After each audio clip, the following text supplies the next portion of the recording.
아침에 온 교회를 밝게 했던 카네이션들이 사라졌습니다. 우리 옆에 분에게 서로 한번 축복하겠습니다. 사랑합니다. 네.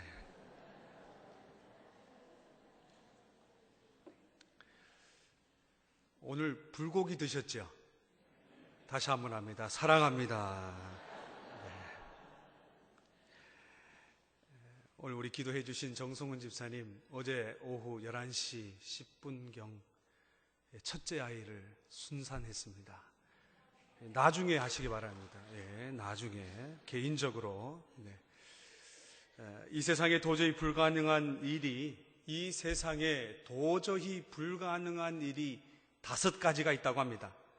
물론 조현석 목사가 스님 되기, 이건 정말 불가능한 일이겠죠.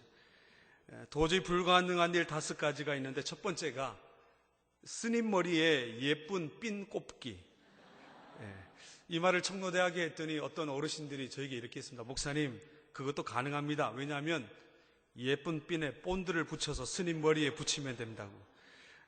두 번째가 앙드레 김에게 검은 옷 입히기. 이제 그분도 고인이 되셨으니 소용이 없죠. 세 번째가 퇴직한 남편 지극정성으로 섬기기. 참 불가능한 일이라고 하네요.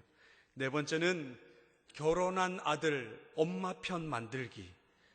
마지막 5번째가 시집 온 며느리 내 친딸처럼 여기며 사랑하기. 이것이 이 세상에서 도저히 불가능한 5가지라고 합니다. 2명의 노파가 한 젊은 여인을 데리고 솔로몬 왕에게 찾아왔습니다. 두 노파는 서로 이 여인이 자기의 며느리라고 주장했습니다.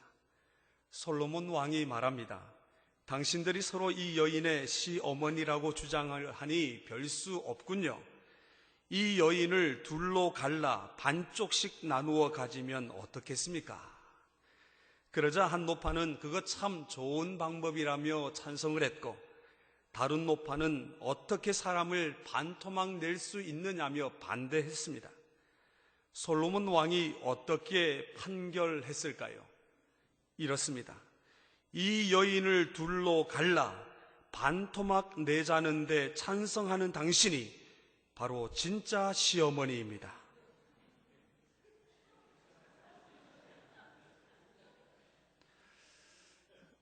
웃자고 만들어낸 이야기지만 이 무지막지한 시어머니는 반토막 내고 싶을 정도로 며느리가 미웠던 모양입니다.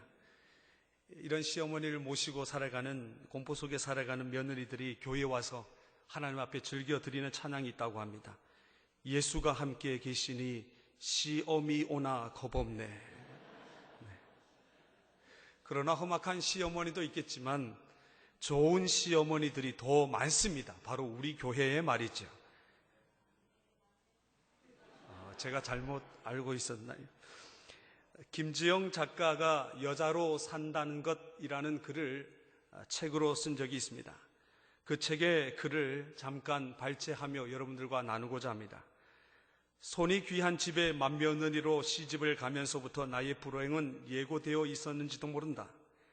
첫 아이를 임신하면서부터, 아니 신혼여행을 다녀오자마자 나는 아들을 낳아야 한다는 시부모님의 압력에 시달려야 했다. 집안에서 사람 대접을 받으려면, 맏며느리로서 큰 소리치고 살려면 아들을 낳는 것, 그것만이 유일한 길이었다. 하지만 그렇게 노력해서 낳은 첫째는 딸이었다. 보아하니 아들 못 낳을 것 같아서 내가 처음부터 그렇게 반대를 했건만, 시어머니는 아직 산통에서 재회복되지 못한 내 앞에서 냉랭하게 말씀하셨다. 나는 딸에게 수유를 하면서 울며었다. 미안하다 얘야, 미안하다. 탄생을 축복조차 해주지 못하는 곳에서 너를 낳아서 정말 미안하다. 어느 날 시어머니에게서 전화가 걸려왔다. 포도밭 손질해야 하니 지금 당장 내려오거라. 만삭이지만 그 길로 나는 근교의 시댁 농장에 내려갔다. 그리고 산후조리를 한 지 2달이 조금 못 되었을까, 시어머니에게서 또 전화가 걸려왔다. 그래서 땡볕 아래서 사흘 동안 포도를 땄다.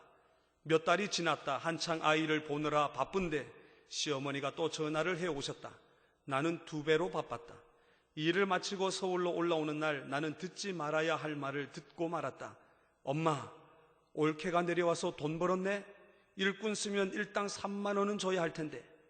벌긴 뭘, 일이 굼떠서 별 도움도 안 되더라. 어쨌든 네 말대로 제 덕분에 3만 원 아꼈다. 가슴이 철렁 그랬구나.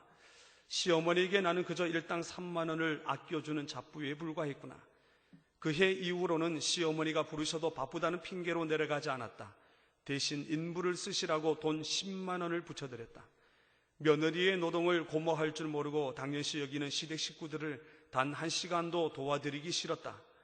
이후로 나는 못된 며느리로 낙인이 찍혔다. 그래도 마음은 훨씬 편하다. 이제 막 중학교 3학년이 된 아들, 다른 아이들이 학원에 다니고 명문대 대학생들에게 과외를 받는 동안 줄곧 엄마와 둘이서 공부해 온 아이였다. 엄마, 나 학원 보내주면 안 돼? 다른 집 엄마들은 자식 과외시키려고 파출부도 나간다는데 엄마는 그것도 못해? 나는 나의 귀를 의심했다. 지금 내 아들이 날더러 파출부를 나가서 학원비를 벌어오라고 말하는 것인가? 그날로 나는 아이를 가르치기를 그만두고 파출부 일을 시작했다. 일은 고되지만 열심히 한 달을 일하자 80만 원 정도를 손에 쥘 수 있었다. 아들이 원하는 종합반을 등록하려고 하니 꼭 5만 원이 모자랐다. 내일 꼭 갖다 주겠다고 사정을 하고서야 겨우 등록을 마칠 수 있었다. 돌아오는 길에 으슬으슬 한기가 느껴지기 시작했다. 정신을 차려보니 나는 어느새 길바닥에 쓰러져 있었다. 그날부터 나는 꼬박 사흘을 알아 누웠다. 나도 모르게 헛소리가 나왔다. 아프면 안 돼. 돈 벌어야 해. 아직 5만 원이 모자라. 지켜보던 남편은 괴로운지 등을 돌리고는 눈물을 글썽였다. 우리가 만약 우리 삶에 있어서 가장 중요한 가치가 무엇인가라는 질문을 받는다면 우리는 누구나 행복이라고 대답할 것입니다. 그렇다면 우리에게 가장 큰 행복을 주는 존재가 누구인가? 이 질문에 10중 8구 가족입니다. 그 중에 어머니라고 대답하게 됩니다. 여러분에게 어머니는 어떤 분이신가요? 어쩌면 어머니는 늘 우리 곁에 있기 때문에 가장 미약한 존재로 남아있는지도 모릅니다. 늘 내게 있어야 하는 존재로, 늘 나를 위해 희생하여야 하는 존재로 생각했기에 그분이 내 곁을 떠나기 전까지는 결코 그분의 존재를 의식하지 못하고 살아가는지도 모릅니다. 그래서 오늘 자녀된 우리에게 가장 필요한 것은 당신의 사랑, 그리고 헌신으로 지금 내가 이 자리에 있다는 것, 그것을 자녀된 우리가 인정하며 살아가야 합니다. 그래서 성경은 그분이 이 땅에 존재하는 것만으로도 우리가 마땅히 순종해야 할 분이라고 가르치고 있습니다. 왜냐하면 그분의 존재로 말미암아 우리가 이 땅에 존재하기 때문이죠. 모든 것을 다 접어두더라도 우리는 우리의 어머니가 우리를 낳아주시고 길러주신 것만으로도 정말 귀하고 귀한 존재라는 사실을 인정하며 살아가야 합니다. 동영상을 잠깐 보겠습니다.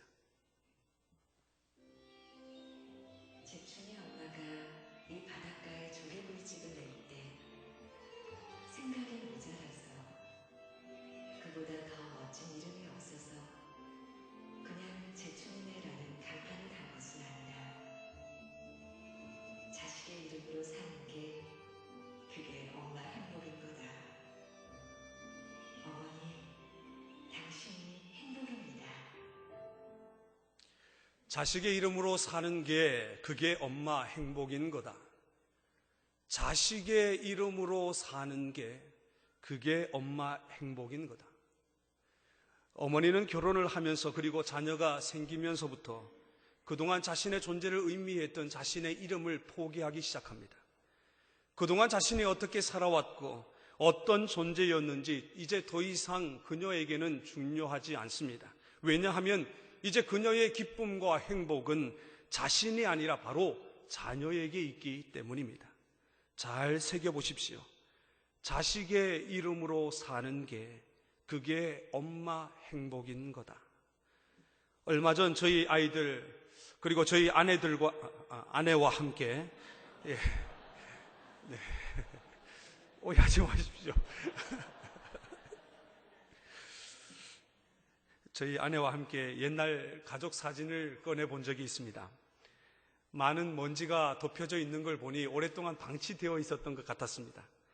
한 장 한 장 열어보니 저의 돌 때의 사진, 그리고 초등학교를 거쳐서 대학생, 그리고 결혼 사진, 첫 아이와 둘째 아이가 태어난 사진 등 우리는 모두 신기한 듯 이렇게 모여서 그 사진을 보았습니다.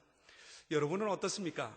아마 지나온 우리의 삶의 발걸음들을 기록해 놓은 그 앨범들을 꺼내 펼쳐보면 어렸을 적 사진 중에 장난기 가득한 표정으로 카메라를 응시하고 있는 모습들이나 말썽 피우는 다소 우스꽝스러움의 모습의 사진들, 그리고 때로는 울기도 하고 웃기도 하는 우리의 어린 시절의 사진이 반 이상을 차지하고 있을 것입니다. 성도 여러분, 여러분은 여러분의 부모님에게 어떤 존재이십니까?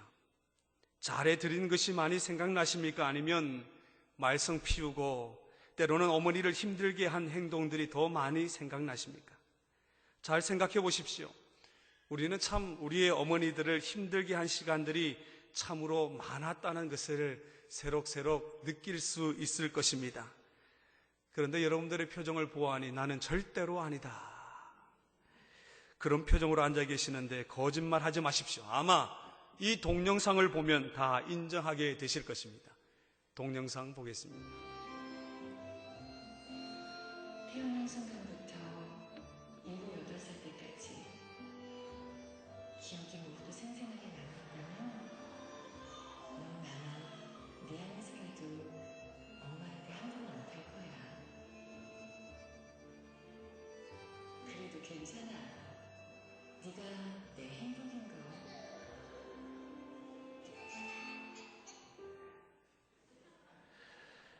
어머니는 말씀하지요. 그래도 괜찮아, 네가 바로 내 행복인걸. 그래도 괜찮아, 네가 바로 내 행복인걸.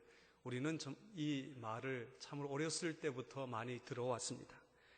하지만 어렸을 적 기억이 모두 남아있지 않은 우리는 죄송한 마음이 드는 것도 잠시, 다시 어머니 속을 태우기 일쑤인 것 같습니다.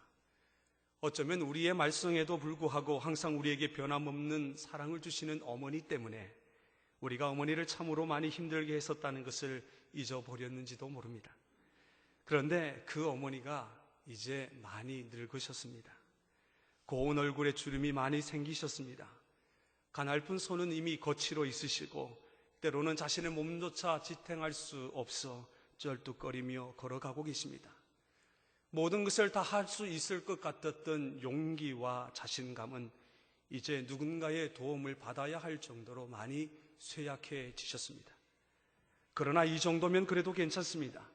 무작정 받기만 했고 모든 것을 덮어주셨고 모든 것을 희생하셨던 그 어머니, 내가 받았던 것보다 더 섬기고 더 힘이 되어드리고 사랑을 다시 갚아야 드려야 할 그 어머니는 이제 이 세상에 더 이상 계시지 않습니다. 만나고 싶어도 더 이상 이 땅에 존재하지 않으십니다. 여기에 자녀된 우리의 아픔이 있지 않을까요? 얼마 전 한 영화를 보았습니다. 그대를 사랑합니다 라는 영화였습니다. 기회가 된다면 꼭 볼 수 있기를 바랍니다.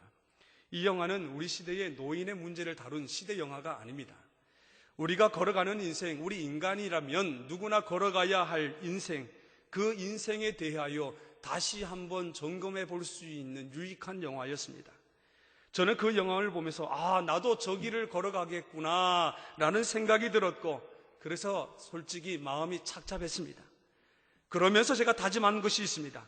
제가 섬기고 있는 청로대학의 어르신들을 정말이지 더 잘 섬겨드려야 되고 더 잘 해드려야 되겠다. 그리고 더 웃겨드려야 되겠다.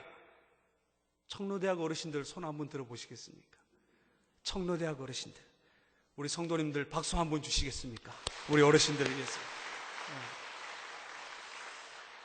지난주 기록을 세웠습니다. 147명이 출석을 했습니다. 놀라지도 않네요. 우리 교회는 어지간하면 안 놀라는 교회니까 대단하지 않나요? 147명. 오늘 또 잠시 우리 노년부의 행사를 찾아가 보았습니다.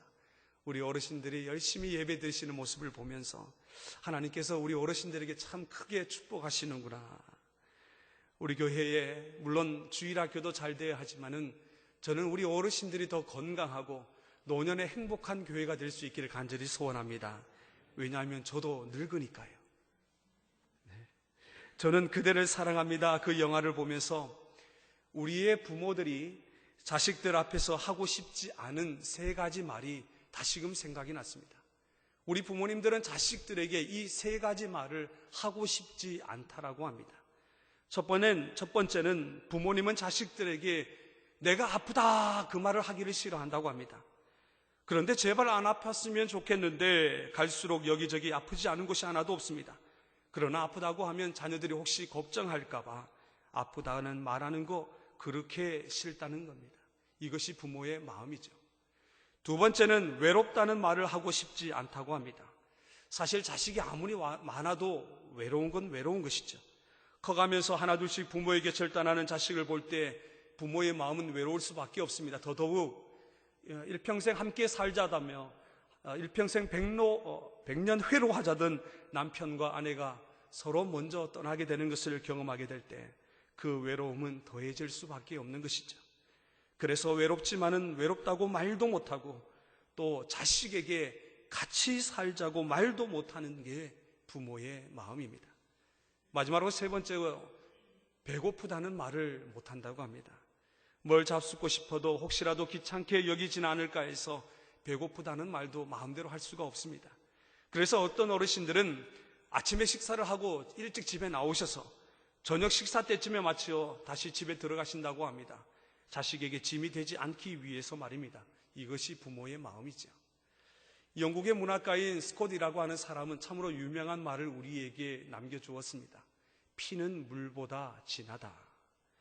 혈연의 관계라고 하는 것은 모든 관계에 우선하는 관계이죠. 그래서 성경은 오늘 우리에게 이렇게 말씀하고 있습니다. 자녀들아, 주 안에서 너희 부모에게 순종하라. 이것이 옳으니라. 내 아버지와 어머니를 공경하라. 이것은 약속 있는 첫 계명이니 이로써 내가 잘되고 땅에서 장수하리라. 자녀들아, 모든 일에 부모에게 순종하라. 이는 주 안에서 기쁘게 하는 것이니라. 우리는 먼저 순종과 공경에 대한 바른 이해가 있어야 합니다. 순종과 공경은 어떻게 다릅니까? 오늘 담임 목사님께서 정확하게 정리해 주셨습니다.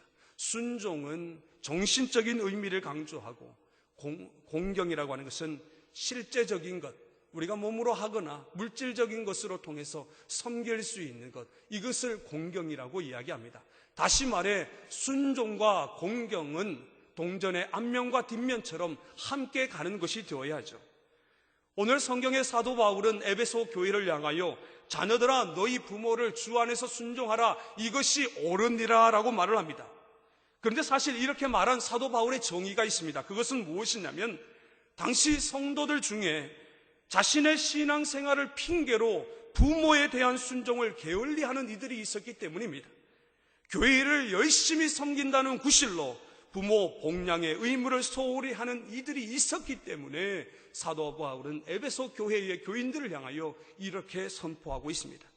그만큼 교회 안에서 이와 같은 문제를 일으키는 이들이 많았기에 사도 바울은 부모에게 순종할 때에 주 안에서라는 단서를 붙이고 있습니다. 이 주 안에서라고 하는 단서에는 2가지 의미가 있습니다. 첫째는 먼저 부모를 순종하라는 계명을 주님께서 주셨기 때문에 순종하라는 것이요. 둘째는 하나님의 대리인으로 부모를 주셨기 때문에 하나님께서 가정의 권위를 부모에게 맡기셨기 때문에 마땅히 부모에게 순종해야 한다는 의미를 내포하고 있습니다. 그래서 성경은 이것이 옳다라고 증거하고 있습니다. 그런데 골로새서에서는 이 부분을 더 명확하게 말씀하고 있습니다. 자녀들아, 모든 일에 부모에게 순종하라. 이는 주 안에서 기쁘게 하는 것이니라. 여기에 나오는 기쁨은 부모를 향한 기쁨이 아닙니다. NIV 영어 성경을 찾아보았더니 For this pleases the Lord라고 기록이 되어 있습니다. 이것은 무엇이냐면 부모에게 순종하는 것이 하나님을 기쁘시게 하는 것이라고 우리에게 말씀하고 있습니다. 하나님을 기쁘시게 하는 것, 이것이 우리 인생의 목표가 아니겠습니까? 하나님을 기쁘시게 하는 것, 그것이 바로 부모에게 순종하는 것이라고 오늘 성경은 우리에게 말씀하고 있습니다. 에베소서 6장 2절, 내 아버지와 어머니를 공경하라. 이 공경하라는 말을 찾아봤습니다. 헬라어 티마오라고 하는 단어인데 이 티마오라고 하는 단어는 어떤 일에 가치를 두다라는 의미를 갖고 있습니다. 즉 아버지와 어머니를 공경하는 것이 가장 최고의 가치를 갖는 일인가라는 것을 밝히면서 그 이유는 부모를 공경하는 것이 궁극적으로는 하나님을 공경하는 것과 같다라고 말씀하고 있습니다. 이렇듯 부모에게 순종하고 공경하는 것, 이 공경하는 자들에게 주시는 하나님의 놀라운 축복이 있습니다. 저는 이 축복을 여러분이 받으셨으면 좋겠는데 한번 따라하겠습니다. 잘 되고, 우리 옆에 분에게 이렇게 축복합니다. 성도님은 잘 될 겁니다.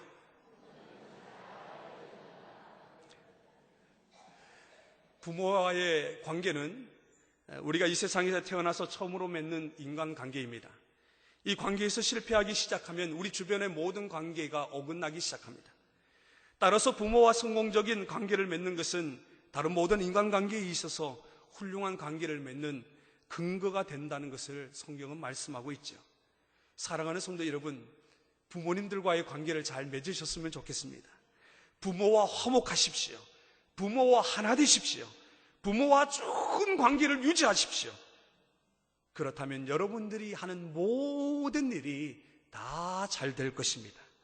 왜냐하면 오늘 성경은 반드시 잘 되고 확증하고 우리에게 말씀하고 있습니다.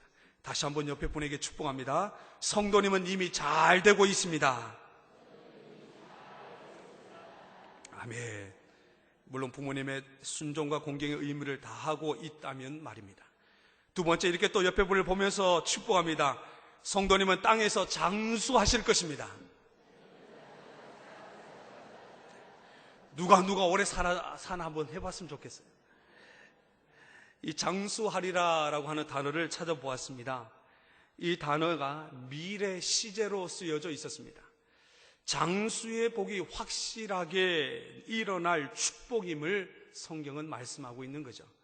하지만 이 말씀이 우리가 무조건 부모에게 공경하면 우리가 무조건 이 땅에서 100수를 한다거나 120수를 한다는 이 기계적인 보증은 아닙니다. 우리가 같은 건강을 가지고 있고 같은 삶의 조건과 환경 속에 살 때에 확실히 이런 사람들은, 부모를 공경하는 사람들은 기쁨과 그 삶의 충만한 즐거움을 통해서 보다 장수할 수 있는 삶의 조건을 가질 수 있다라는 겁니다.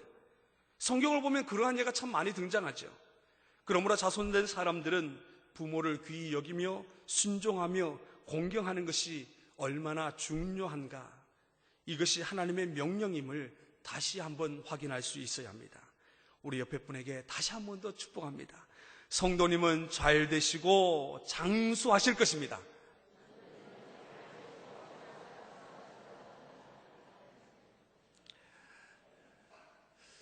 그런데 문제가 있습니다. 누구나 수긍할 수 있는 문제인데 바로 순종과 공경이 그렇게 쉽진 않다라는 것이죠. 그런데 한번 잘 생각해 보십시오. 순종과 공경이라고 하는 것은 부모님의 마음을 이해하려고 노력하는 것에서부터 시작이 됩니다. 설령 내가 이해할 수 없는 생각과 방법을 갖고 있지만 나를 향한 큰 사랑을 가지고 계신 분이 부모님이라는 사실을 인정하는 것, 거기에서부터 부모에 대한 순종과 공경이 시작됩니다. 부모님이 나에게 꼭 맞는 방식으로 사랑해 주시면 좋겠지만 그렇지 않다 할지라도 인정하는 것 말입니다. 좋은 생각 2010년 6월호에 실린 미운 오리 새끼의 진실이라는 제목의 글입니다. 나는 진짜 생일, 이름, 엄마 얼굴도 모릅니다. 30년 전 겨울 새벽녘 한 여자가 빨간 벽돌 집 앞에 새근새근 잠든 아이를 두고 눈발 속으로 사라졌습니다. 날이 밝자 대문이 열리고 아기는 새 가족을 얻었습니다. 그날이 내 생일입니다. 빨간 벽돌로 지어진 보육원이 내 집이고 나는 원장님이 지어진 이름으로 불렸습니다. 나는 축복받지 못한 생명이었고 그래서 버려졌습니다. 그것을 알 리 없던 나는 밤마다 엄마를 떠올리며 잠들었습니다. 그러면 달림 같은 엄마가 나타나 나를 꼭 끌어안았습니다. 어미닭의 품속에서 꿈꾸는 햇병아리처럼 행복했습니다. 하지만 꿈에서 깨면 혼자였습니다. 날마다 담벼락에 앉아 엄마를 기다렸지만 끝내 오지 않았습니다. 나는 어미에게 사랑받는다고 착각한 미운 오리 새끼였습니다. 마음의 상처 때문에 약해져 가던 어느 날 따뜻한 사람을 만나면서 조금씩 상처가 아물었습니다. 결혼하고 예쁜 딸도 낳아 마냥 행복했습니다. 그러다 어느 날 놀이동산에서 딸을 잃어버렸습니다. 세상이 무너지는 것 같았습니다. 딸이 놀이동산 직원 손을 잡고 나타났을 때 나는 주저앉아 엉엉 울었습니다. 그날 딸이 말했습니다. 할머니도 딸을 잃어버려서 엉엉 울었겠다. 아까 엄마처럼. 딸은 내가 알고 싶어한 엄마 얼굴을 내 얼굴에서 찾아냈습니다. 아이가 아는 것을 나는 여태 몰랐습니다. 나는 왜 새끼를 버린 어미의 비참한 마음을 헤아리지 못했을까요? 너무 일찍 내 손을 놓아버린 매정한 엄마지만 마음으로는 나를 버리지 않았을 거라는 확신이 듭니다. 세상 모든 엄마에게 쓸모없는 생명의 탄생은 없다는 걸 이제야 깨달았으니까요. 엄마에게도 딸에게도 나는 소중한 사람입니다. 이것이 미운 오리 새끼가 몰랐던 진실입니다. 부모님의 마음을 알게 되는 것이 철이 드는 것이고 그 마음을 알 때 축복이 찾아오는 것 아니겠습니까? 그래서 억지로 한 순종이라도 축복이라는 것입니다. 5월이 오면 가정을 말할 때마다, 어머니를 말할 때마다 우리가 애틋하게 부르는 노래가 있습니다. 오늘 오전에도 불렀죠. 어머니의 마음입니다. 눈을 감고 들어보시기 바랍니다. 나실제 괴로움 다 잊으시고 기를 제에 밤낮으로 애쓰는 마음, 진자리 마른 자리 갈아 뉘시며 손발이 다 닳도록 고생하시네.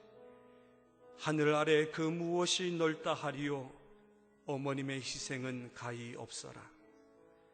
어려선 안고 업고 얼러주시고 자라선 문기되어 기다리는 마음, 알을 쌓아 그릇될 쌓아 자식 생각에 고우시던 이마 위에 주름이 가득, 땅 위에 그 무엇이 높다 하리요.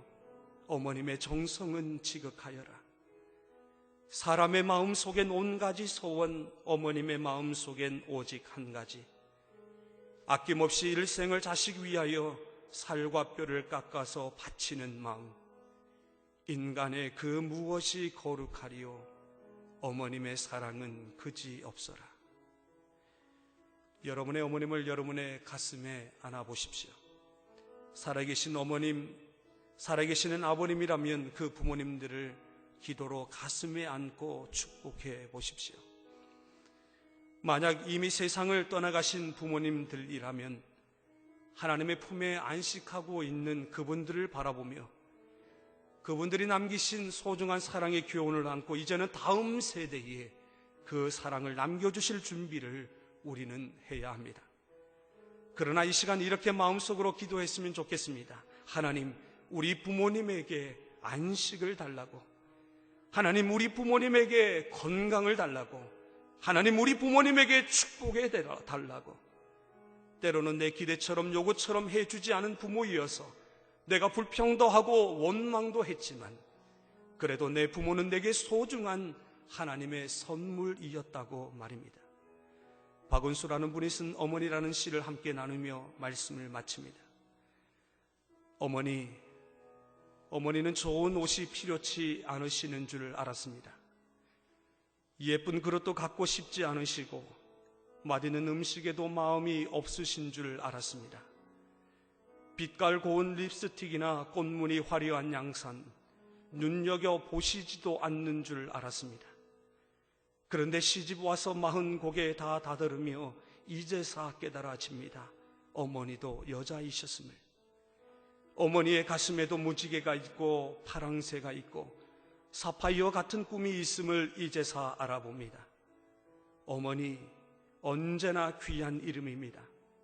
언제나 우리 마음속에 별처럼 살아있는 아름다운 이름입니다. 이날에 어머니를 그리워합니다. 어머니, 그대를 사랑합니다. 이 시간 우리 어머님들을 보며 서로 한 축복하는 시간을 가졌으면 좋겠습니다.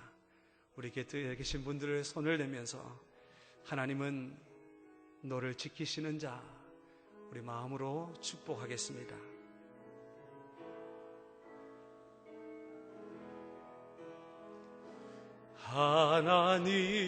하나님은 너를 지키시는 자, 너의 우편에 그늘 되시니 낮의 해와 밤의 달도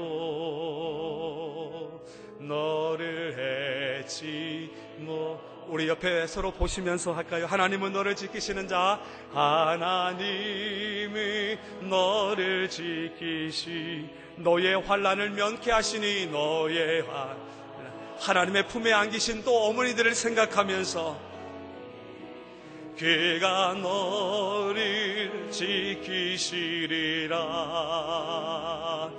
너의 출입을 지키시 우리 옆에 분 손을 잡고 눈을 들어 산을 보아라. 너의 도움 어디서 오나 천지 지으신 너를 만드신 여호와께로 눈을 들어 산을 보아라. 눈을 들어 산을 보아라. 너의 도움 어디서 오나 천지 지으신 너를 만드신